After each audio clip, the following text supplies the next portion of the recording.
स्वागत है आपका अपने YouTube channel bright academy classes पे। हम अब तक क्लास 9 का साइंस का बायोलॉजी चैप्टर फर्स्ट जिसका नाम सेल है पार्ट 5 तक कवर कर लिया था। ठीक है, ये हमारा पार्ट 6 है। ठीक है, हम पार्ट 6 लाए आपके लिए। इसमें हम लोग कोशिकाओं के बारे में यानी कोशिका के अंदर पाए जाने वाले ऑर्गन्स के बारे में पढ़ेंगे। ठीक है, हम थोड़ा रिवाइज कर लेते हैं कि इसके पहले के वीडियोस में हमने क्या पढ़ा है। ठीक है, पार्ट 5 में हमने कवर किया था आपका केंद्रक। क्या कवर किया था? केंद्रक। हमने केंद्रक में यही बताया था कि केंद्रक के अंदर क्या क्या पाया जाता है। एक केंद्रिकाव होता है, दूसरा गुणसूत्र होता है और तीसरा इसमें लिक्विड फॉर्म होते हैं जिसका नाम क्या होता है? केंद्रक द्रव। ठीक है, केंद्रक द्रव। ठीक है, केंद्रक द्रव्य होता है और इस पे एक लेयर पाई जाती है जिसका नाम क्या होता है? जिसका नाम होता है केंद्रक झिल्ली। ठीक है, ये सब हमने पार्ट 5 में कवर किया था। इन सब के बारे में हमने डायग्राम से समझा था और हमने क्या कवर किया था? केंद्रक के कार्य के बारे में। केंद्रक के अंदर हमारा गुणसूत्र प्रेजेंट होता है। इसमें हमारा डीएनए, हमने गुणसूत्र बताया था ये दो चीजों से मिलकर बना है। पहला डीएनए प्लस प्रोटीन। ठीक है, प्रोटीन के बारे में हमने कवर किया था। हमने डीएनए के बारे में, प्रोटीन के बारे में अच्छे से पढ़ लिया था। शायद मैं वहां पे भूल गया ये बताना कि उसमें गुणसूत्र जो होता है डीएनए जो होता है वो प्रोटीन में लिपटा रहता है, फिर जाके गुणसूत्र का निर्माण होता है। तो प्रोटीन जो होती है उसका नाम होता है हिस्टोन प्रोटीन। ठीक है, पूछेगा कभी तो बता दीजिएगा कि हाँ सर हिस्टोन प्रोटीन होता है जो डीएनए इस पे लिपटा रहता है, फिर गुणसूत्र का निर्माण करता है। हमने केंद्रक तक कवर कर लिया था।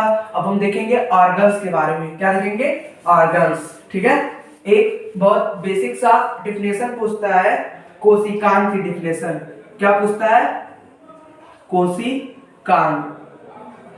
कोशिकांग के बारे में पूछता है आपसे कि कोशिकांग किसे कहते हैं। डिफिनेशन में यही पूछता है कोशिकांग किसे कहते हैं। तो आप लिखिएगा कोशिका के अंदर,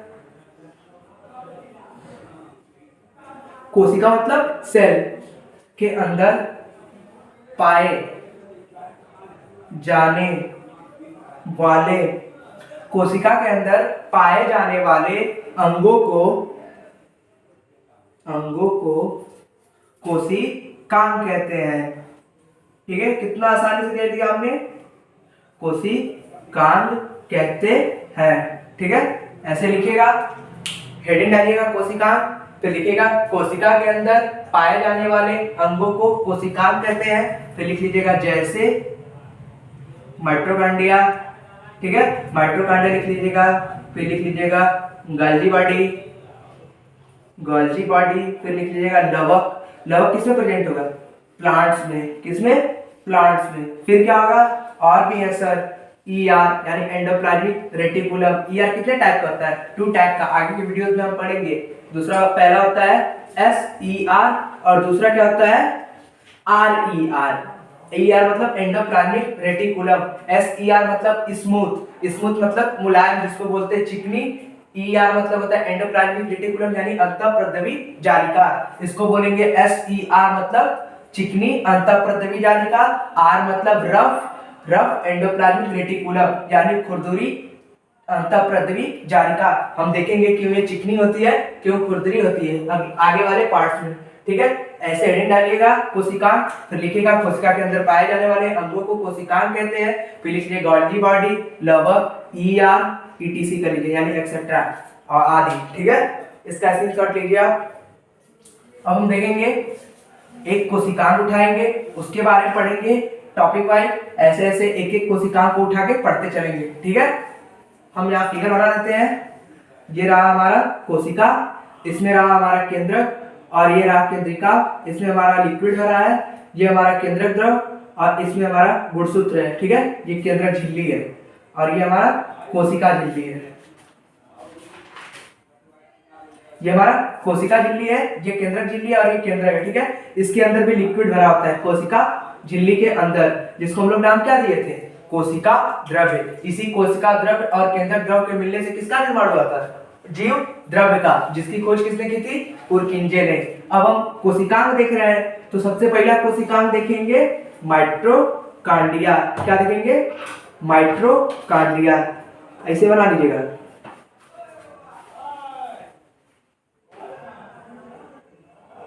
ऐसे आप फिगर बना लीजिएगा माइटोकांड्रिया का, ठीक है। उसमें छोटा सा हम देखेंगे माइटोकांड्रिया, माइटोकांड्रिया, ठीक है। नाम से यह स्पष्ट हो गया, माइटो, माइटो मतलब होता है सूत्र यानी धागा। माइटो मतलब सूत्र, सॉरी, माइटो का अर्थ सूत्र यानी धागा, और कांड्रिया का अर्थ होता है कण, ठीक है। माइटो का मतलब सूत्र और कांड्रिया का अर्थ कण। माइटोकांड्रिया को बोला जाता है, एक और नाम दिया जाता है इसके, जैसे इसको अलग करके हमने ये किया तो इसी के बेस पे एक नाम दिया गया है सूत्र कणिका। क्या नाम दिया गया है? सूत्र कणिका, ठीक है। ये चीज आप लिख लीजिएगा कि माइटोकांड्रिया का अर्थ, माइटोकांड्रिया दो शब्दों से मिलकर बना है, माइटो प्लस कांड्रिया, जिसमें माइटो का अर्थ सूत्र यानी धागा होता है और कांड्रिया का अर्थ कण होता है, जिसको हम कह सकते हैं सूत्र कणिका कहते हैं, ठीक है। ये पॉइंट पहला करके लिख लीजिएगा, ठीक है। अब हम दूसरे पॉइंट के बारे में देखते हैं, इसकी खोज किसने की थी। सूत्र कणिका यानी माइटोकांड्रिया जो नाम दिया था वो दिए थे वैज्ञानिक बेंडा जी। किसने दिए थे? वैज्ञानिक बेंडा ने इसे क्या कहा? सूत्र कणिका, सूत्र कणिका यानी माइटोकांड्रिया कहा, ठीक है। ये हो गई दूसरी पॉइंट, इसकी खोज किसने की। आप इसका स्क्रीनशॉट लीजिए तब तक, ठीक है। इसके खोज के बारे में देख लिए कि इसकी खोज किसने की। अब हम अगले पॉइंट को देखेंगे। माइटोकांड्रिया कहाँ पर रिलेटेड? हमारे सेल्स में। अब हम इसके और फंक्शंस के बारे में देखेंगे, जिसको बोला जाता है कार्य, ठीक है। इतना पॉइंट आप बना के लिख लीजिएगा। आगे देखिए, जो माइटोकांड्रिया को आप लोग क्या नाम सुने होंगे?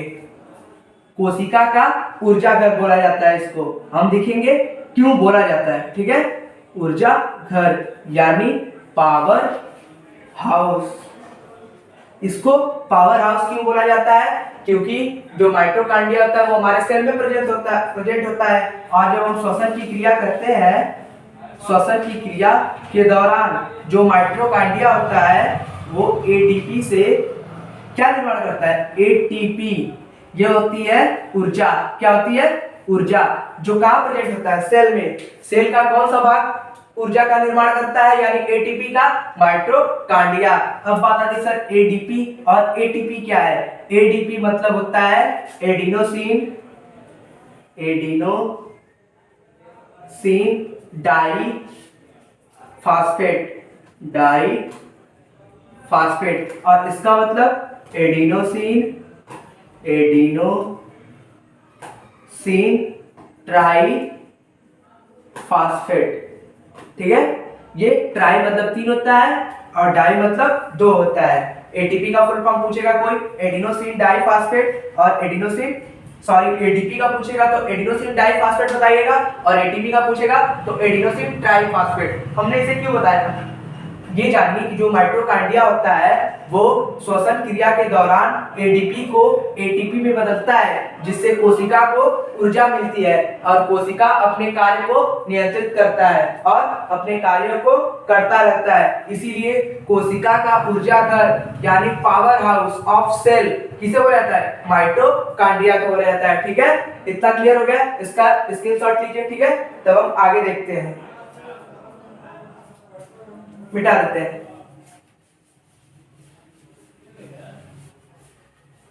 माइटोकांड्रिया के 2 पॉइंट्स और देख लीजिए।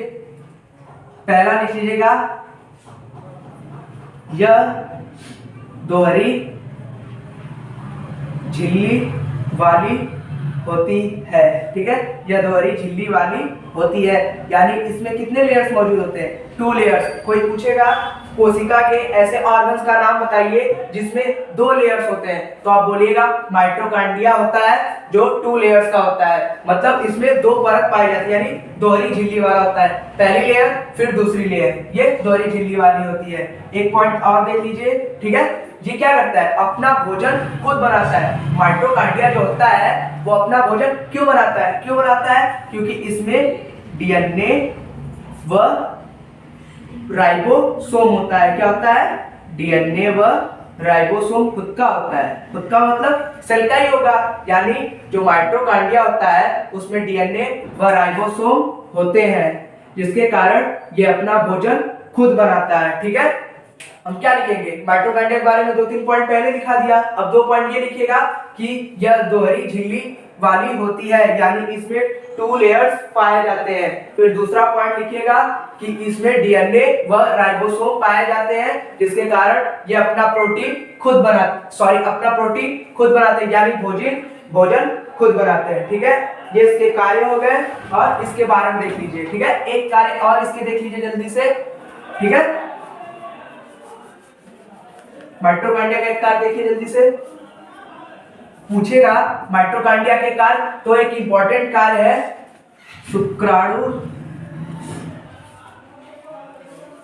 शुक्राणु को गति प्रदान करने का कार्य। शुक्राणु को गति प्रदान करने का कार्य माइटोकॉन्ड्रिया करता है। माइटोकॉन्ड्रिया जो होता है इसके द्वारा ऊर्जा का निर्माण होता है, एटीपी का, जिसके कारण शुक्राणु क्या करते हैं? गति करते हैं। शुक्राणु को क्या बोलते हैं? नर युग्मक। क्या बोलते हैं? नर युग्मक। हमने माइटोकॉन्ड्रिया कवर कर लिया, हमने उसके कार्य में देख लिया। शुक्राणुओं को गति प्रदान करता है, इसकी खोज सी बेंडा ने की। ठीक है, ये हमारा पार्ट 5 था, इसमें हमने माइटोकॉन्ड्रिया के बारे में देखा। आगे वाले पार्ट्स हमारा आएगा पार्ट 7, ये पार्ट 6 था। अब हमारा पार्ट 7 आएगा, जिसमें हम लोग लवक के बारे में देखेंगे, यानी प्लास्टिड, जो किसमें प्रेजेंट होता है? केवल प्लांट्स में। इस वीडियो के आने तक के लिए तब तक हमारे चैनल को लाइक करिए एंड शेयर करिए एंड सब्सक्राइब करिए। तब तक के लिए बाय बाय, टेक केयर।